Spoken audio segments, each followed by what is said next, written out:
Your scouting mission reveals the presence of a large enemy force making their way towards the city.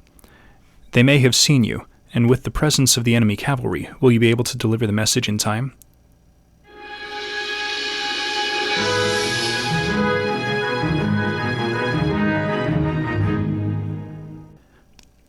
Hello everyone, welcome back to the channel. My name is Chris, you know me as the Viking Gamer, and today I'm going to show you how I made these gaming mats for use in D&D. These are a nice, usable 9 by 12 inch playing area. I have a grid on here for easy use in D&D and other tabletop roleplay games. It is a grid that's made up of 3 inch by 3 inch squares. Now for D&D this makes it a 15 foot by 15 foot square, which means a few of these is going to be a very, very large playing area, usable in a lot of different game systems. So let's go ahead and show you how I got these going. Alright, so we're going to start things off with a piece of craft foam from Michaels.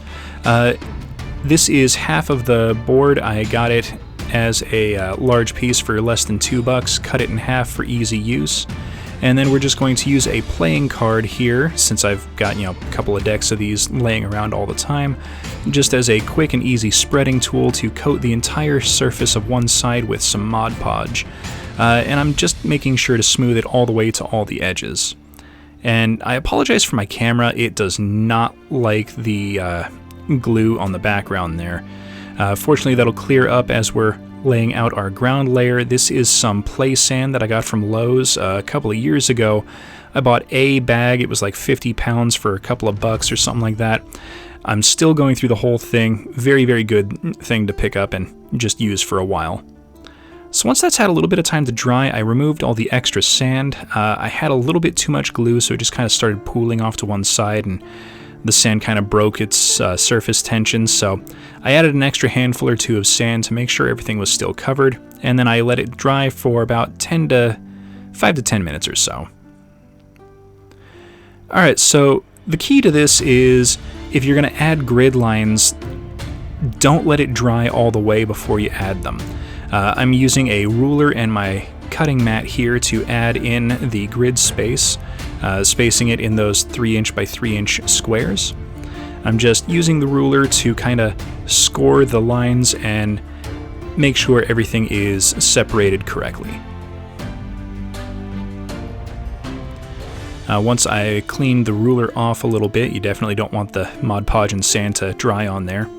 I took a sculpting tool and just kind of exaggerated the lines and made sure that the grid lines were kind of free of any extra glue or sand.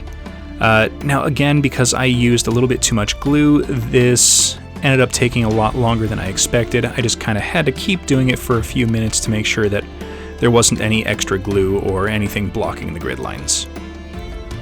Alright, so once this was dry, I took it out to my garage, where I had a little bit better ventilation, and using some 50-50 mix of Mod Podge and water, I coated the entire thing with a fairly healthy coating of the mix. Then I'm going to let this fully dry and then give it a base coat of some brown paint. Now, for this application, I used some Krylon camouflage brown paint. I cannot recommend this brand enough. It is really, really nice. Now I'm going to do kind of an overbrush of some raw sienna. This is going to really kind of help highlight certain areas, and doing it as an overbrush means that we're going to have some of these patches that are a little bright and then some of them that are a little dark, as the brown kind of shows through everything. But, in most cases you're not going to see dirt that's all one color anyway, so this kind of helps with the whole process. So I'm just taking my time with this, making sure to coat each of the squares in the kind of rough overbrushing level that I want. At the end I just kind of go over a few of them again to make sure that they're covered to the right level. There's no real rhyme or reason to this, you just kind of coat them as you like and as you see fit.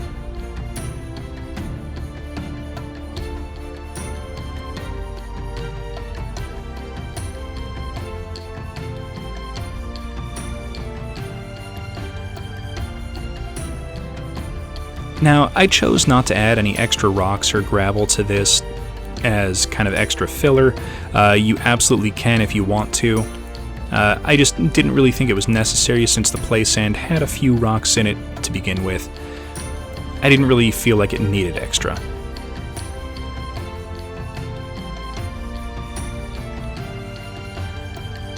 Alright, that's looking pretty good so far.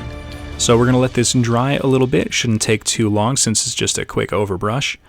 And then using some warm gray, we're going to pick out a few details on every square. Now, I'm not coating the entire piece in this dry brush. I'm just picking out some of the more raised areas and any of the larger rocky pieces that have attached themselves to the mat.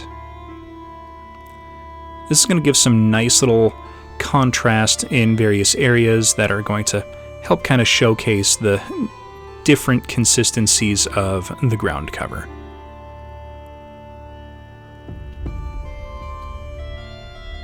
Now, a side benefit of making the mistake of using a little bit too much glue with the sand is I ended up with a whole lot of little like sandy ridges, and that just kind of lended a lot of extra character to the piece. So it's a great example of a mistake ending up to be a benefit once you move on with the process.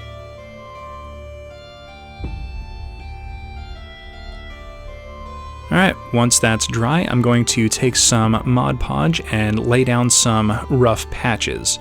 Now, I don't want 100% coverage of everything, a lot like the dry brush. I'm just picking out a few areas I want all the colors of paint that I've laid on to still be present in each of the squares in some fashion, and kind of ignoring the grid lines and placing down the glue in kind of connecting areas to kind of give the impression that the grass is growing over the entirety of the area. Now, as I'm going, some of this glue is drying out a little bit, so I'm just kind of going over it again in a few places just to kind of make sure that there's enough glue for the flocking to kind of stick to everything.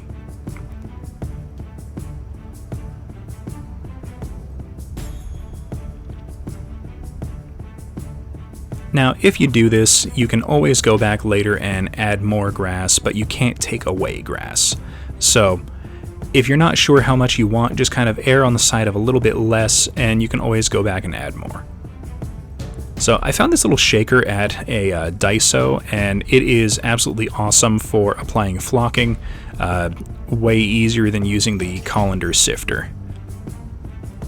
Alright, so once that's had a few seconds to dry, shake it off, and there we go, some nice grassy patches. So after doing the whole rest of the board off camera, I took it back outside, and I'm just going to do a very, very liberal coating of the watered down Mod Podge just to kind of make sure that all of this flocking stays and doesn't ever come off again. Trust me, the last thing you want is for flocking to come off as you're playing a game.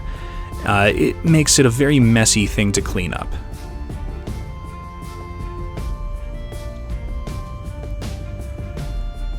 And once this is done, I'm going to leave it to dry.